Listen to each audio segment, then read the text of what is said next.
เหนือคืออุบลราชธานีอำนาจเจริญมุกดาหารและยโสธรจึงขอให้ทุกพื้นที่ติดตามสถานการณ์อย่างใกล้ชิดนฤมลอุดมพรรายงานตำรวจเชียงใหม่เตือนมิจฉาชีพทำเพจปลอมอ้างว่าจะช่วยเหลือเหยื่ออาชญากรรมออนไลน์เพื่อรับเงินคืนหากหลงเชื่ออาจทำให้เสียทรัพย์หรือถูกนำข้อมูลส่วนบุคคลนำไปใช้ในทางมิชอบพลตำรวจตรีธวัชชัยพงศ์วิวัฒนชัยผู้บังคับการตำรวจภูธรจังหวัดเชียงใหม่เปิดเผยว่าปัจจุบันมีกลุ่มมิจฉาชีพทำเพจปลอมหลอกลวงประชาชนทำให้หลงเชื่อว่าเป็นหน่วยงานราชการโดยอ้างว่าจะช่วยเหลือเหยื่ออาชญากรรมออนไลน์ให้ช่วยตรวจสอบข้อมูลส่วนบุคคลเพื่อนำเงินคืนโดยใช้ภาพของตำรวจหรือเจ้าหน้าที่รัฐรวมถึงสัญลักษณ์ของหน่วยงานราชการเพื่อสร้างความน่าเชื่อถือและมักมีหน้าม้ามาคอมเมนต์ว่าช่วยเหลือได้จริงสร้างความน่าเชื่อถือจุดสังเกตง่ายๆเพจปลอมของมิจฉาชีพมักจะซื้อโฆษณาหรือยิงแอดโดยจะมีข้อความระบุว่าได้รับการสนับสนุนขอเน้นย้ำว่าอย่าเชื่ออย่าคลิกอย่าแชทอย่าโอนด้านตำรวจสอบสวนกลางหรือ CIB แนะวิธีสังเกตบลูติกหรือเครื่องหมายยืนยันตัวผู้ใช้ปรากฏอยู่บน Facebook ถือเป็นเครื่องหมายที่ยืนยันว่าเพจหรือโปรไฟล์นั้นผ่านการตรวจสอบแล้วทั้งนี้เครื่องหมายยืนยันตัวตนหรือบลูติกของจริงจะปรากฏอยู่ด้านท้ายชื่อของเพจนั้นๆหากพบเห็นเพจปลอมสามารถแจ้งเบาะแสมาได้ที่ศูนย์ AOC 1441ได้ตลอด24ชั่วโมงคมสันคำวงทีมข่าวสวทเชียงใหม่รายงานจังหวัดสุโขทัยเตรียมจัดงานประเพณีลอยกระทงเผาเทียนเล่นไฟประจำปี 2567 ที่วัดมหาธาตุอุทยานประวัติศาสตร์สุโขทัยระหว่างวันที่ 8 ถึง 17 พฤศจิกายนนี้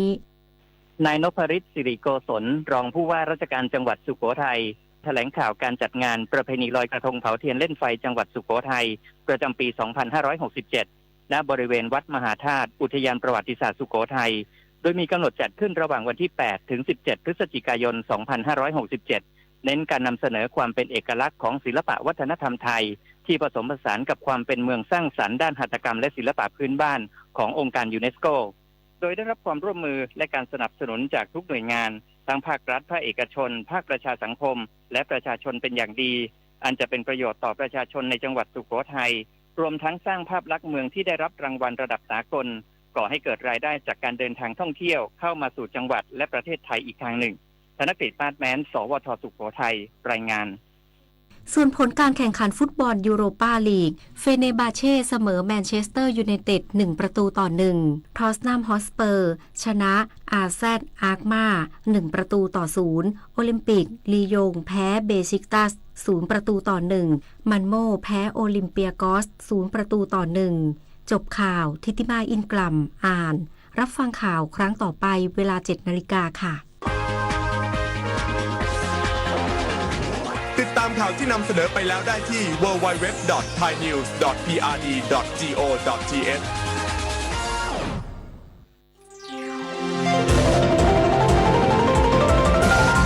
วิทยุแห่งประเทศไทยให้ความรู้คู่ความสุข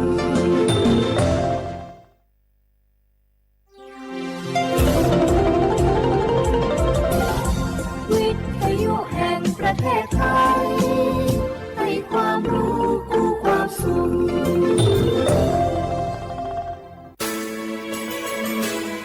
สถานีวิทยุกระจายเสียงแห่งประเทศไทยจังหวัดเชียงใหม่ AM 1476 กิโลเฮิรตซ์สถานีวิทยุภาคภาษาชาติพันธุ์แห่งเดียวในประเทศไทยที่มีความทันสมัยเชื่อถือได้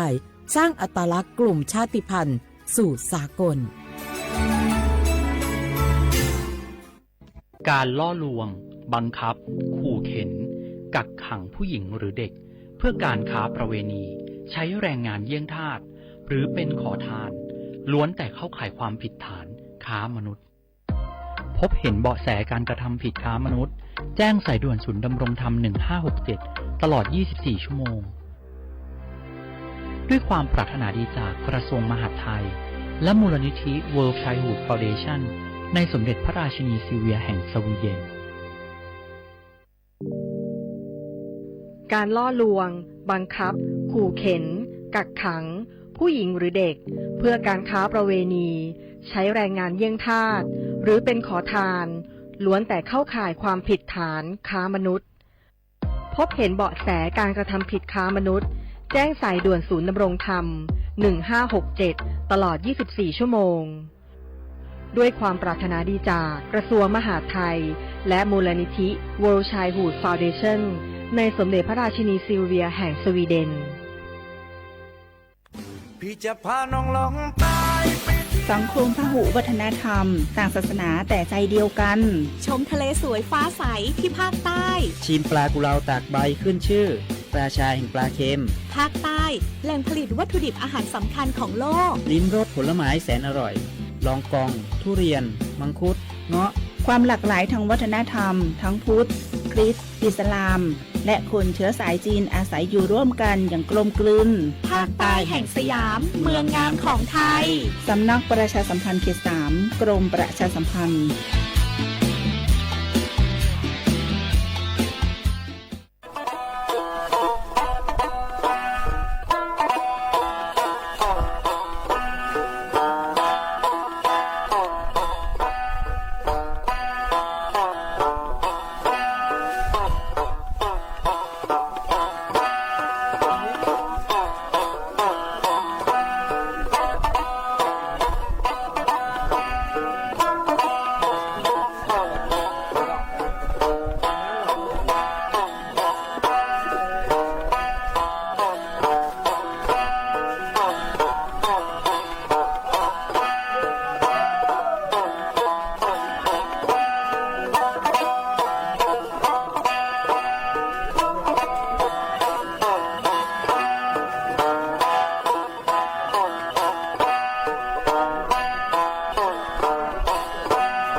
话不啦画画你呢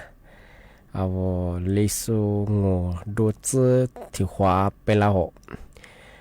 我历史我ปากกากุงปัญญาทา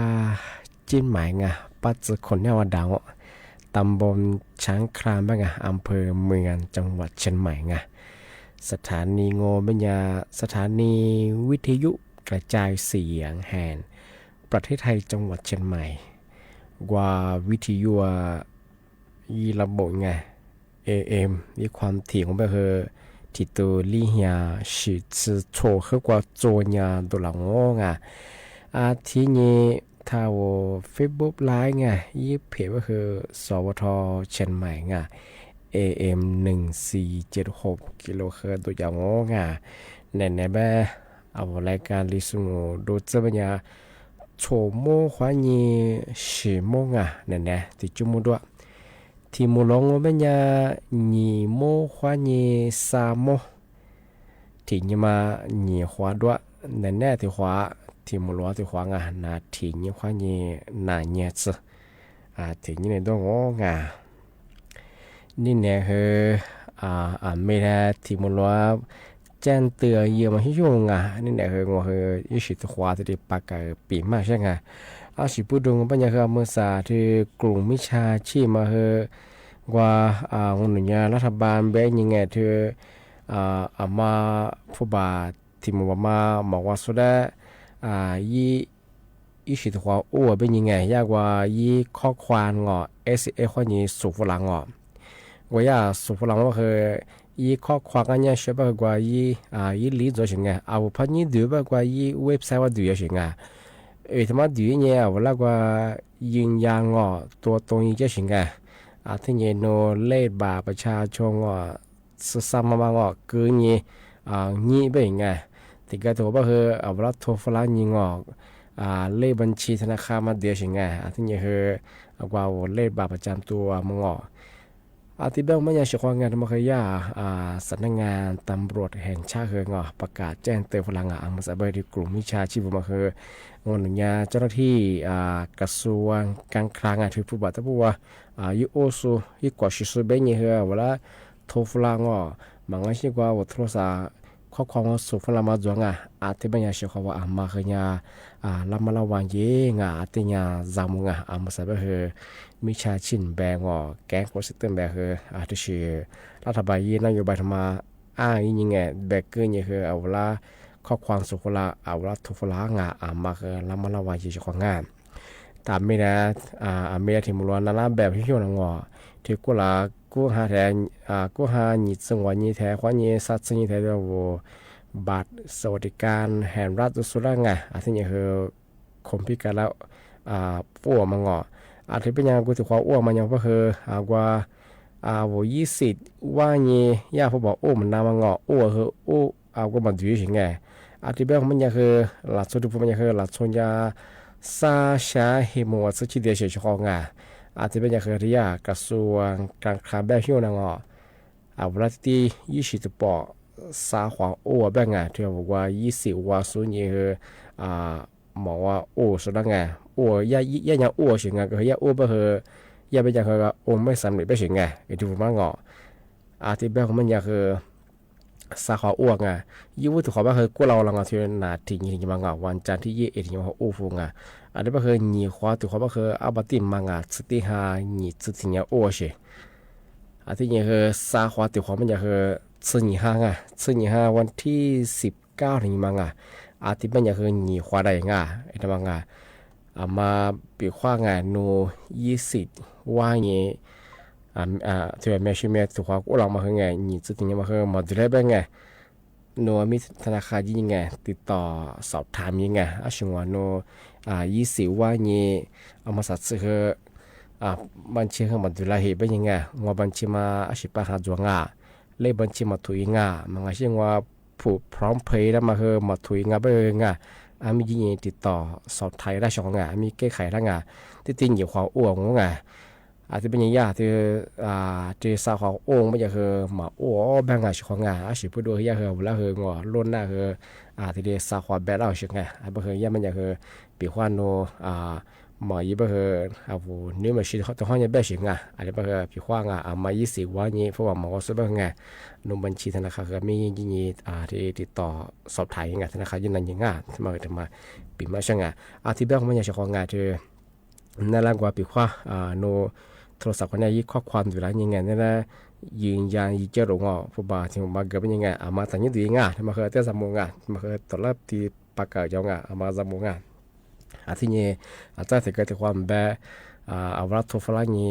คนหนึ่งเจ้าหน้าที่เป็นยังไงกูเลยที่เรียบเป็นยังนั่นแหละเรื่องบัญชีที่จะมาที่นี่นั่นกว่ายืนยันจะมางอที่นี่นั่นกว่ารหัส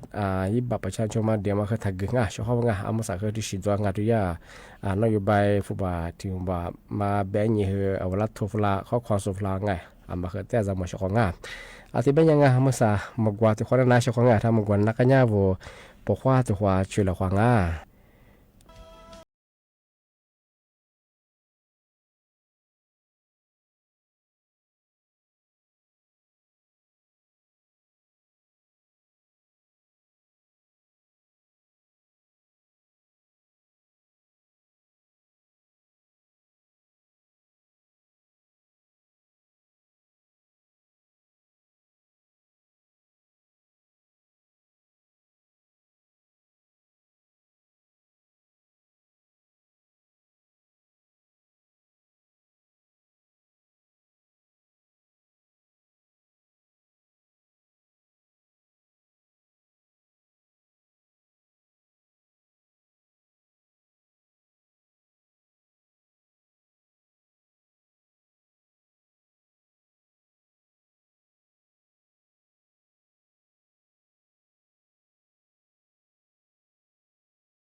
Semua tiro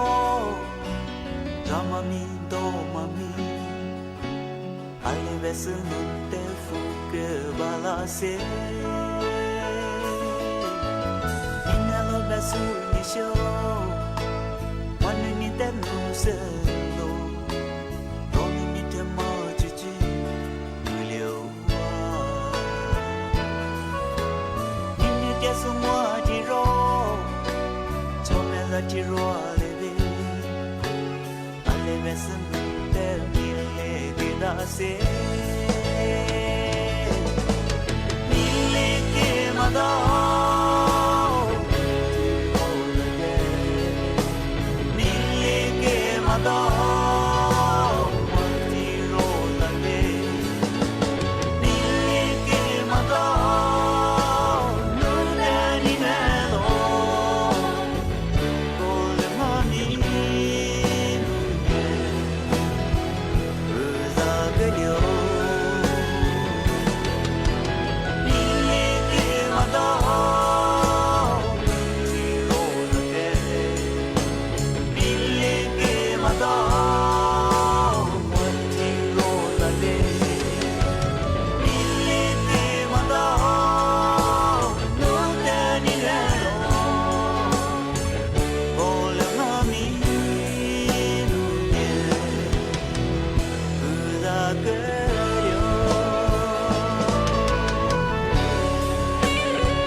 Hãy 地河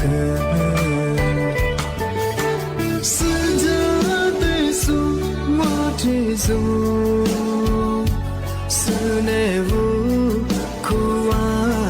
路上我的梦的了我我的树啊个你啥我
อาทินี้ไม่แท้ทิมุลวานั่นละปีมากช่วงชวงอามาสาเฮเทียคอรมอเฮยาเห็นช่อยาไปสิงเทียวกว่ารบเงินสมทบประกาศสังคนมาตราสาเจมาตรา39เธออาบาชมมาเจอยิบฝียามางอทมองไม่คือกว่าสู่พื้นที่พื้นที่น้ำท่วมอีสุดเลยทีเดียวเยอะสิงอาทิตย์แบงมันยาเทียวมาตรา33งมันยังอาทิตย์ยาเทียวในจ้างก็หลังมันยาสู5%งอทีนี้ส่วนจะเฉียงอาทิตย์เป็นยาคำภาษาอย่างคือเหลือแค่3%สัดส่วนจะเฉียงทำมาคืออาบาชมมาเป็นยาคือที่ซื้อหาหัวยินได้เหีย35ยี่คนยี่ตัวหัวเหียชดซื้อเหตุกดซื้อเปล่าอาบาชมมาซื้อทีนี้อย่าแบบยี่ผิวคือที่นี่เที่ยวมาตรา39มาตรา39มาเที่ยวว่าประกันตัวมาตรา39เที่ยวเราบุญยามงอยี่ผิวก็คือก็หลังยาลีเฮียงอลีเฮียเหตุซื้อซาบะที่แบบมันยาเมื่อสัญญาคือเหลืองอนี่เฮียเหตุซื้อซาบะซาที่เรียกสิ่งมาคือบัญญาชมมังที่มาคือที่สำนักงานประกันสังคมข้ออย่างที่พื้นที่น้ำท่วมอยู่สุดที่ดีรบเงินสมทบประกันสังคมงานที่ดีอย่ามังบัตรชมมาที่ดีอย่าแบบเฉพาะงานที่มาคือปีใหม่สื่อจริงใช่หัวเฉพาะงานถ้าแต่กระทรวงเนี่ยคือว่าพื้นที่น้ำท่วมก็มาจากบ้านคือเนี่ยมาคือเยี่ยมนายช่างงานธรรมยาว่าเราเยี่ยมมาคือในกลุ่มพื้นที่ไงคือกุลาน้ำท่วมอยู่สุดที่ดีเงินสนทบยามังบัตรสมมาที่ดีบ้างที่ยิงว่าเชื่อว่าที่ถึงมาปีมาสื่อจริงช่างปีว่าถ้าจะหมายหลังเป็นยังไงมาสัตยาจักรติกาที่จวยจักรติกาตัวคือที่ยาเทศบาลนครเชียงใหม่เจที่นี้ภาคีเครือข่ายญาติจะแล้วคนนี้ที่ว่าเก็บก็กระสอบทรายก็เราเรียกว่าจะหมายน้ำท่วมยี่กันยังอาจจะช่วยก็คือขัดสอดใส่ว่าก็ละกระสอบเสกคือก็เนี่ยจะกล่าวมางที่เนี่ยที่ก็ต้องคือว่าใครอยากฟิลมากว่ามัง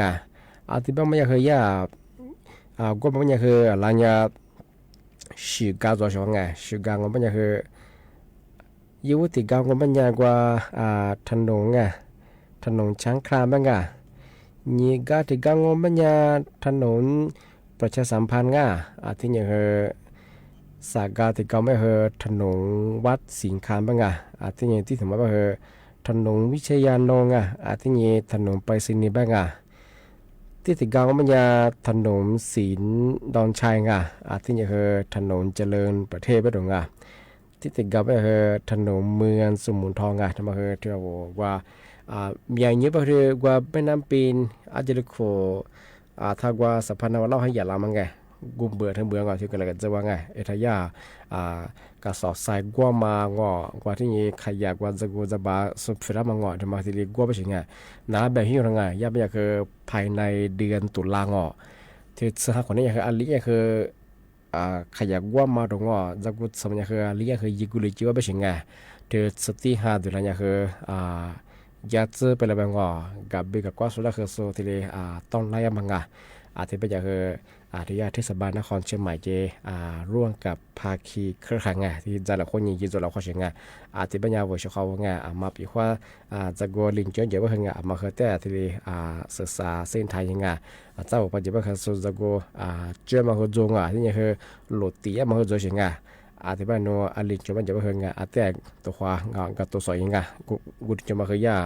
เทศบาลจะกูเสมัดเสมังงามาคือแต่กันที่ปีมากสุดจีชาหัวชอลังงาอาทิตย์นี้ทายากรงอุตุนิยมวิทยางานมาคือประกาศแจ้งเตือนมาสาก็คือหลายพื้นที่ภาคเหนือก็คือมือฮันเรียกมาง10%ซึ่งยังคือที่รีจอบไปถึงอาทิตย์ที่เก้าก็คือมือฮันขึ้นเรียก70 ถึง 60% เดี๋ยวบรรยากาศของไปคว้าวัวโจบาจาโซมือฮันคือพันเลียบรรยากาศคือดินถล่มย่ามาตรงงอนแล้วก็เช็คไว้น้ำป่าไหลหลากก็เลยใช้เป็นข้อนี้อย่าละมาสักสุดยอดมากที่มาคือมีความเสี่ยงจอบมาคือแต่เฝ้าระวังติญาจำว่าไปเชียงปีว่าเอาจากวางว่าเอาพื้นที่ว่ามีฮิโรฮาเหมือนเลี้ยงเป็นยังไงทำไมยากกรุงตุนิยมที่ยังไงมาคือเอาทาภาคเหนือแล้วพวกงานมาคือบางพื้นที่ไปเชียงมาคือจะมาปีมาสุดช่างงานที่บ้านของปัญญานี่นะคืองานนั่นละปีมาคือที่เราจงมาชของงานที่ปัญญาคืออาจารย์ที่มือลองงานหนีมั่วควันนี่คือ3 โมงที่ความมูลค่าของงานที่บ้านคือนี่นะว่ารายการลิสงประกาศกุปทาจิ้มหมายสถานีวิทยุกระจายเสียงแห่งประเทศไทยจังหวัดเชียงใหม่ยืมมือชายิระบบอยู่ความเตียงว่าปัญญา AM ติตัวลีฮาชิดซึโชขึ้นกว่าโดยจะอาทิตย์ทาวระบบไลฟ์สดไง Facebook เพจก็คือสวทเชียงใหม่ AM 1476กิโลเฮิรตซ์ที่ไลฟ์จากงาเอาเฉพาะทาวิทยุเขาอย่างนาจาซูมังอาชิตาไลฟ์สดตีสุดละคือนั่นละคือบุมองว่าเสียเขาได้คือโดยชีวิตมาฟูซาชีวิตเขาคือมีว่าจริงที่นี่คือน่าจะพิจารณาคือทั้งเจ๊งที่นี่คือมาใส่ก็คือยาเป็นจะคืออาบัติมาเชียวมันจะคือสติหาจุดอย่างคืองอยากจะดูแลว่าบางมาใส่ก็คือนอดอยอินทนงานน้อยยอดดอยบางอย่างคือยามันก็คือ20 องศาอย่างคือละ10 องศาเซลเซียสเป็นยังไงที่นี่มาใส่ก็คือเน้นๆจีเหมือนกับก็คืออากาศคืออย่างที่ยังก็คือมาก็เดียวมาแต่กว่าชีวิตเรามางานดูแลสุขภาพเยอะสุขภาพง่ายจะดูแลคืออาจจะเอาขึ้นเลยว่าคือนาลาว่าคือมาเปียวง่ายชิวๆสุขภาพง่ายอาจจะไปคือที่ไหนคืองานทัศน์เดี๋ยวเจ้างานว่าสุขภาพง่ายเอาสุขภาพนาสุดได้ครับก็บุ้มงานข้อสวัสดีครับ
qua tigo wa ô谢谢你生你我是我啥妻子过一多少来过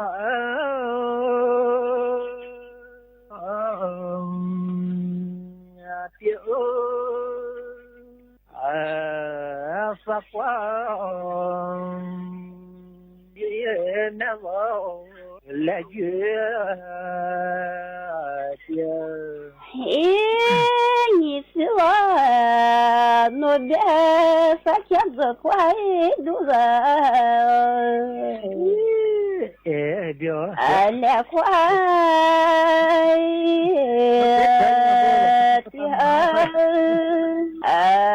也快多少来个的哦谢谢你呢你我和子挂来个你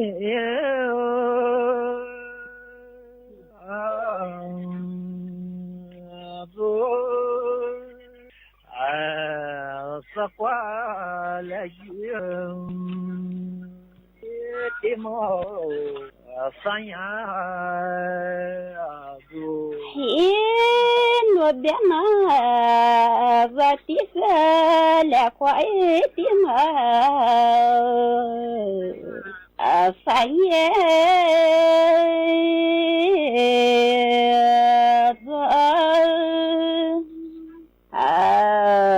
来个的嘛三爷谢谢你呢你和三年我的多也别走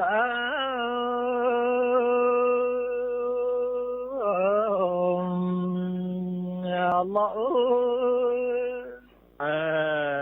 三年也的苗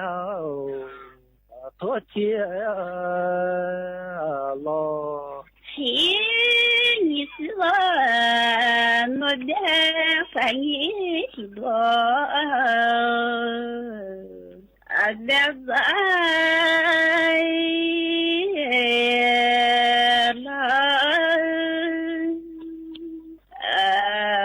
反应前面多天了谢谢你生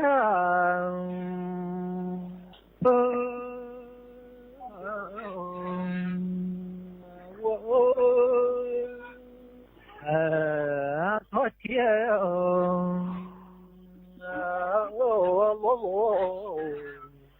撒花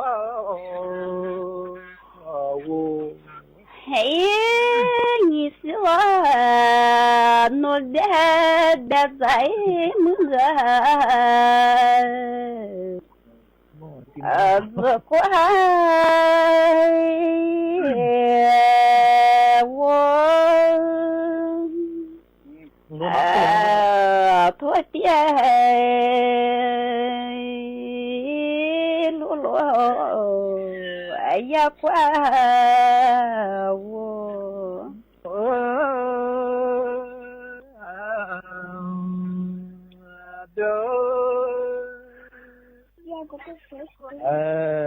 也讲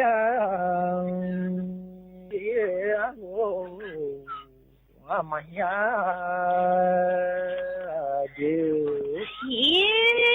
我的那我的我的这个呀过马做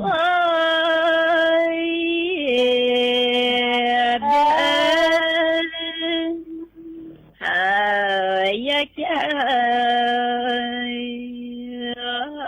阿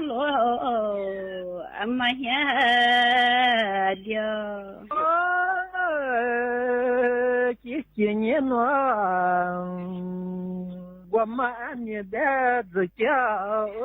я алила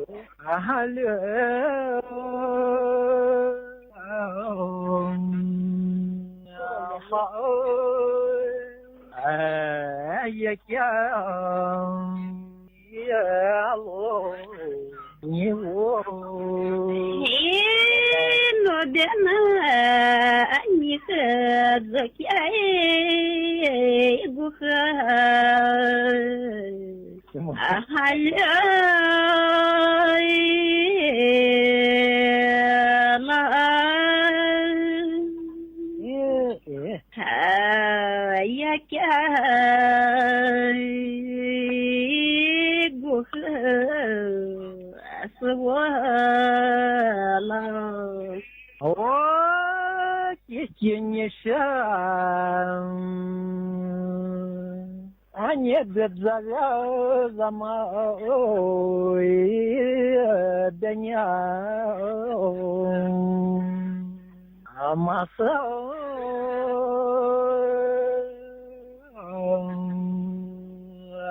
па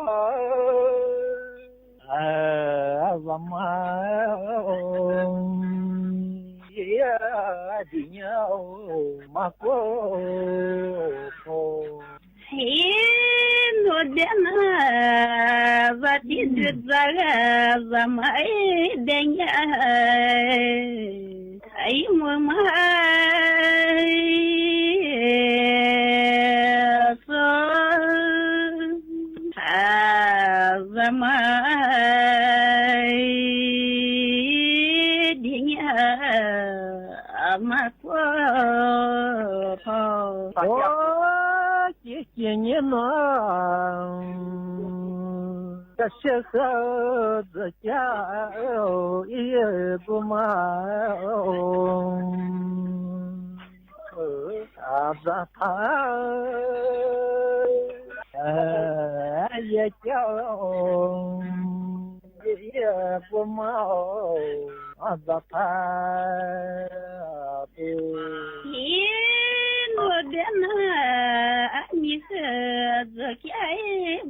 guma zatai